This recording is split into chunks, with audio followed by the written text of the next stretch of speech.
Jadi maksudnya gini, kalau ibu hamil mengeluh nyeri, lu nyerinya nggak tahan, terus dokter kandungannya oke deh kasih obat suntik, jangan panik. Itu untuk menolong mereka kan, mengatasi nyeri yang tidak produktif lah ya kan. Meskipun nyerinya nggak akan teratasi secara sepenuhnya dong.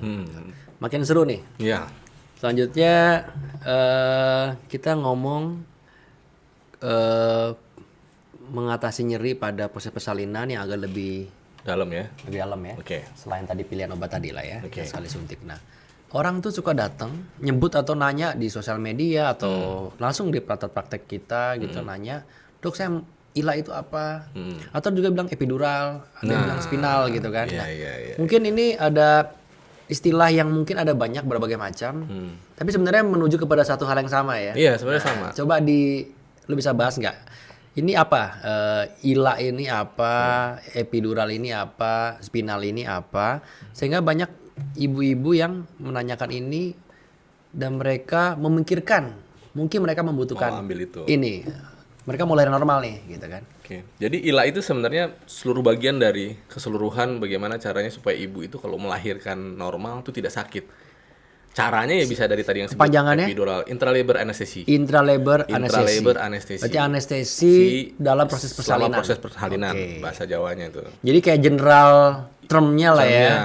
Nah, ada prosesnya tuh bisa epidural tadi atau pakai spinal atau ya prosesnya sama tapi beda perlakuan. Nah, sekarang nih banyak juga yang ketakutan duluan. Kalau lahiran normal tuh sakit ya dok, apalagi kalau diinduksi, sehingga saya mau SC aja. SC sakit nggak sih dok? Sama juga kan? Sakit juga. Kalau nggak dibius ya. jadi nanya gini, sebenarnya gini sih, yang kita selalu sampaikan ke ibu hamil tuh mulai masuk trimester 3 kita udah mulai bikin birth plan kan. Secara nggak langsung, secara informal lah. Rencana mau lahiran di mana? Saya selalu nanya mau lahiran di mana gitu kan.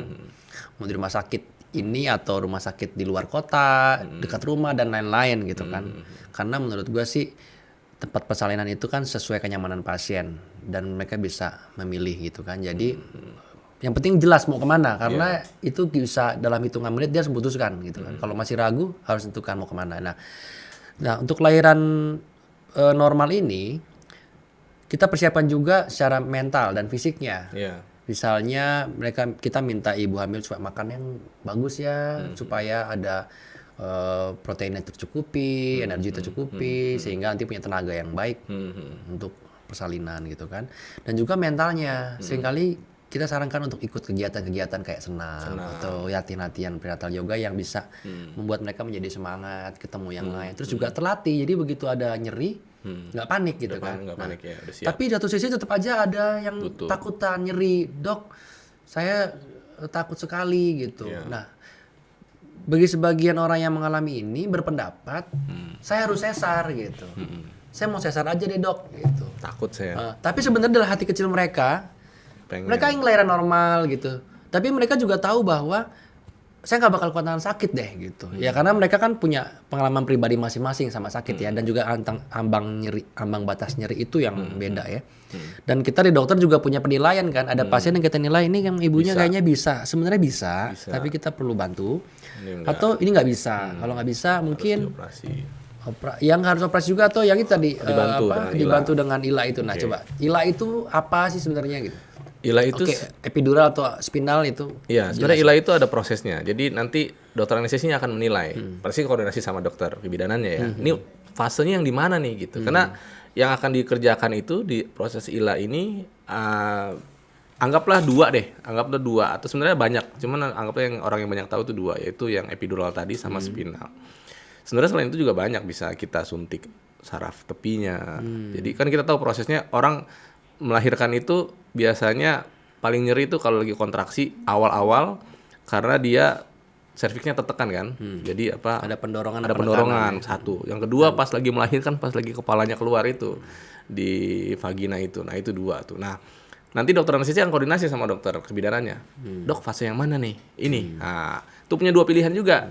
Mau kita sekali suntik hilang rasa nyerinya sampai dia melahirkan, atau kita mau siapin nih, dok ini ada kemungkinan kayaknya kalau gagal nih kita mau operasi. Oh yaudah sekalian aja kalau gitu saya pasang selang, yaitu pakai epidural tadi. Itu kayak continuous itu. Ya? Continuous. Jadi selangnya terpasang, Selangnya nanti masih bisa terpakai. Bisa kalau dipakai buat misalnya operasi, butuh sama tindakan setelah lebih operasi sebenarnya bisa juga gitu. Kalau emang harus operasi, tapi kalau dia melahirkan aja, kalaupun sampai melahirkan aja dia berhasil dan tetap dipasang selang itu, ya ntar pas sudah selesai operasi kita lepas aja. Untuk yang ILA inilah katakanlah yang pemberian penyuntikan tuh di pinggang suntiknya. Di pinggang. Di pinggang. Sebenarnya di tulang belakang ya. Di tulang belakang. Sela-sela tulang belakang. Sela-sela tulang Posisinya di sela-sela tulang belakang. Nanti kita akan suntik area situ, kita masukin selang, selang kecil-kecil banget. Jadi jarum ya? harusnya nggak terasa sakit karena kita juga kasih obat juga di situ supaya nggak terasa sakit. Tugasnya selang itu nanti larinya ke apa ya kita sebutannya? Ada selaput dura, selaput antara cairan Selaput pembungkus sistem selaput saraf pembungkus pusat sistem ya. saraf itu dia akan nempel. Jadi harapannya obat-obat yang kita kasih akan ada di situ masuk ke dalam persarafan. Nah itu efek nyerinya mengcover area mana? Sampai ya hanya untuk yang area yang nyeri itu tadi kalau pas lagi dia melahirkan. Tapi kalau tangannya dicubit tetap sakit. Oke. Jangan berharap seluruh tubuh nggak kesakitan. Jadi kebal gitu. Jadi area pinggang ke bawah. Area pinggang ke bawah. Ya? Pinggang hanya area yang dibutuhkan supaya nyerinya hilang saat ibu itu melahirkan. Kakinya di pencet-pencet ya sakit juga tetap. Jadi hanya area situ aja. Area situ aja ya. Lalu disuntikannya ini yang epidural atau yang Ini yang epidural. spinal? Kalau yang spinal bedanya dia hanya pakai jarum tapi nggak pakai selang. Dia hanya jarum, tapi jarumnya yang tadi kita bilang selaput itu kita tembus. Nah, ada obat yang kita masukkan ke situ untuk bisa nempel ke saraf-sarafnya itu. Oke. Jadi sama prinsipnya. Jadi Efeknya juga sama. Efeknya juga sama. Sampai ke bawah kan? Sampai ke bawah. Ke bawah Kalau itu bisa sampai ke bawah, sampai ke kaki itu. tidak hanya di bagian yang Tidak dibutuhkan. hanya di bagian itu. Oh, aja. jadi Tapi kalau hanya selang, fokus di situ. Oke. Jadi pilihan yang mana tergantung dokternya nanti ya. Tergantung dokternya. Oke. Jadi prinsipnya akan disuntikan di bagian tulang belakang, pinggang ya, untuk menghilangkan nyeri sesuai dengan kebutuhan kebutuhannya. Gitu. Jadi Satu pasien sama seksen beda ya, tidak bisa sama nih. betul. Dosisnya pun beda. Dosisnya beda. Pilihan obat juga mungkin beda ya. Pilihan obat bervariasi juga, tapi tergantung kondisi juga, banyak pilihannya. Tapi yang paling penting adalah fasenya ibu itu yang mau melahirkan itu. Biasanya dokter anestesis itu mulai dipanggil kalau udah masuk aktif ya. Ya, pembukaan PK1 aktif. PK1 aktif ya. Itu kalau pembukanya udah 4 cm ya. Ya. Karena apa? Karena fase persalinan itu kan ada dua, fase laten sama fase aktif ya. Yang fase laten ini kita nggak tahu berapa jam ya. Masa dibius terus nggak bisa diukur. Sakitan tetap tuh ya. Harus dikasih tahu tuh. Ya karena kalau fase laten itu bisa berhari-hari. Apalagi anak pertama ya. Ini yang biasanya kalau misalnya ibu hamil datang ke rumah sakit, mules, diperiksa baru bukan 1. Hamil pertama. Ntar sama dokternya suruh pulang dulu. Itu fase laten tuh. Lama gitu kan. Yang mungkin kan bius dulu deh Bu, kesakitan.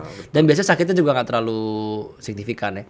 Nah, pada saat bukaan 4 di fase aktif itu kita mulai bisa mengukur ya waktu persalinan. Di situ kita nilai. Kira-kira nih gimana nih?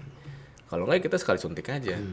Nah ini yang biasanya diomongin sama kita kan ke pasien, Bu, tapi nggak seluruhnya proses itu akan hilang sakitnya ya. Ada beberapa saat sakit dulu. Sebenarnya dokter anestesis juga nggak mau pengen 100% hilang sakitnya. Bisa hilang sakit, tapi kadang-kadang efeknya jadinya itu yang kita bilang tadi, resiko dia jadi malah nggak maju tinggi. Kan jadi malas keden, karena dia nggak ngerasain, aduh ini apa ya gitu ya. Jadi yang paling penting memang dalam persalinan normal itu adalah power dari ibu ya. Butuh proses power itu kekuatan dari ibu gitu. Jadi kita harus bisa memaintain hilang nyeri tapi powernya juga nggak ikutan hilang. Nggak harus gitu hilang. Untuk membantu proses persalinan itu ya. Nah, jadi proses ini disuntik di pinggangnya, pilihannya bisa 2 tadi kan? Bisa 2. Bisa sekali suntik atau pakai untuk selang. yang selang itu, terus sampai nanti misalnya dia lahir normal. Kan perlu penjahitan. Itu udah nggak perlu anestesi lokal lagi ya. Perlu lagi. Karena masih ada efek obat masih itu ada ya. efeknya. Nggak sakit itu harus. Iya. Dan setelah melahirkan, bayinya dirawat, terus lukanya dijahit, ada nggak perawatan setelahnya? Setelahnya Kan dia dibius nih. Ya, itu pilihan Kapan juga kembalinya tuh. lagi tuh? Kembalinya lagi. Kalau partus normal harusnya nggak seperlu itu ya diberikan anti nyeri pasca persalinan, kecuali dia ada robekan atau apa, oke lah kita berikan. Atau perlu tindakan tapi itu mungkin hanya bisa diberikan cukup dengan intravena aja ya harusnya. Tapi kalau sekali disuntik habis lahiran tuh efek obat langsung hilang. Langsung hilang, cepet. Nggak berapa lama? Nggak berapa lama, sejam 2 jam udah langsung hilang obat yang yang persalinan normal ya. Tapi kalau yang operasi, Nah, kan kita pasti belum ada ngomong- luka operasi kan. Iya, Nah, tapi itu kita lain lagi. ngomongin lagi. Berarti yang normal ini setelah lahiran, jadi ibunya akan disuntik dari mulai bukan 4 atau 5 Iya. katakanlah gitu ya. Kita targetin nih dalam waktu berapa jam harusnya udah Oh, itu bisa targetin. targetin. Maksudnya Karena kalau obatnya sekali untuk suntik, bekerja berapa jam itu bisa ditargetin. sekali suntik, iya kita paling banter lagi. Apa-apa. paling paling lama gitu ya. Itu palingan 4 jam paling lama tuh. Kalau dalam itu nggak itu kayaknya mungkin harus udah operasi gitu. Artinya kan nggak maju atau emang itu harus kita belikan suntikan tambahan Suntikan tambahan. atau pasang epidural. Saya epidural selang tadi. Selang Jadi tadi. memungkinkan kalau misalnya Kalau emang agak lama lagi, Heeh. Lah katakanlah gini. tapi emang berapa lama Nggak, biasanya? Kalau nggak maju-maju biasanya gini. operasi. Biasanya gini, patokan umum nih, satu senti pembukaan tambahan itu 1 jam. Nah, Ya kan, biasanya Dari gitu. Karena 4 kita ya? punya 6 jam jadi, dong. 6 jam. Jadi at least pada kalau misalnya udah 4 jam, udah bukan 4, terus kita nunggu Nggak time maju-maju. frame-nya itu 1 jam 1 Satu senti itu senti. tambahnya, sehingga kalau dalam 6 jam harusnya dia lahir. Iya. Nah, kan kecuali ada hal-hal tertentu yang perlu kita amati secara ketat. Karena tuh ada di partograf. Gitu Iya. kalau lahiran tuh ada partograf Iya. ya, mencatat proses Supaya kita besar tahu itu 1 jam 1 kemajuannya senti ya. kemajuannya. Nah, sampai 6 jam itu kebutuhan, katakanlah ini semua lancar nggak ada masalah. 6 jam itu bisa mengcover itu ya. bisa. Sampai lahir, sampai jahit deh gitu Iya, kan. sampai Jahit kan jahit paling bisa. sebentar lah nggak lama. Kalau yang kita pakai selang itu kalau di lahir normal, abis selesai lahir kita langsung cabut. Udah, sisanya pakai infus aja. Oke. Bisa. Lo sendiri pernah nggak di lahiran normal? Belum pernah ya? Lahiran normal belum pernah. Lo laki-laki soalnya. Iya, alhamdulillah. Saya sunat, Pak. Bukan melahirkan, sakitnya disunat. Oh, iya. Sakitnya tuh di mana? Di sini. Di situ lah. Oh, situ. Iya. Jadi kita tuntaskan nih setelah lahiran normal, ibunya sehat. Nah, pipisnya gimana? Kan itu Nah, itu kekurangannya ya. Sebenarnya kalau pakai spinal atau epidural dia juga itu itu ya menurunkan. ada risiko terganggu, risiko ya, tapi seharusnya sih Nggak selalu? Nah, nggak selalu. Oke.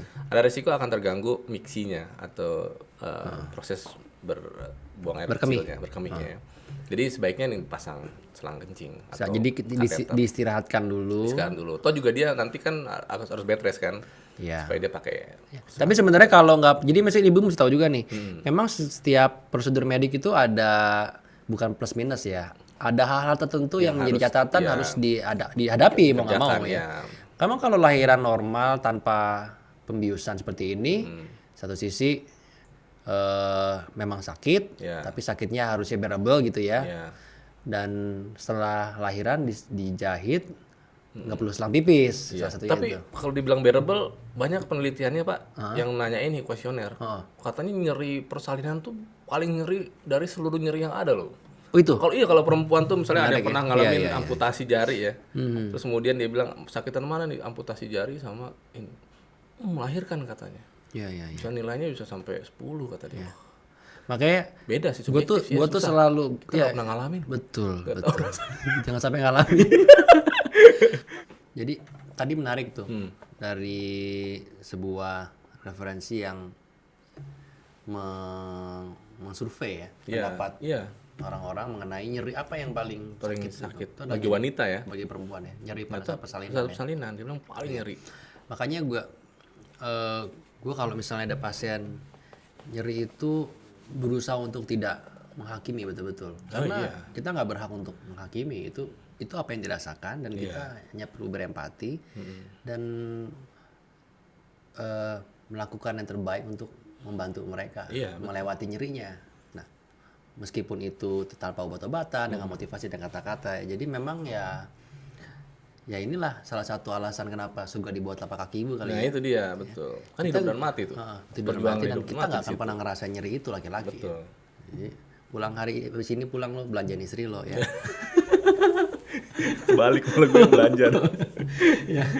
Jadi itu menarik ya. Nah, terus tadi kalau misalnya pakai selang pipis tapi biasanya nggak major issue lah itu, hanya Nggak lah, itu. menunggu sampai obat biusnya Habis hilang dia efeknya, hilang, habis itu lepas dia aja. bersih. Ya, Atau jadi juga biar dia nyaman di kamar, nggak perlu bolak-balik ke kamar mandi kan, sementara dulu ya. Tapi tetap butuh tuh. tapi itu bukan karena ada mobilisasi. gangguan, tapi karena proses efek obat terhadap kandung kemihnya yang juga yang ikutan inaktif lah iya istilahnya. sementara sementara sementara, aja. Tapi habis itu harusnya balik Bentar, lagi. oke.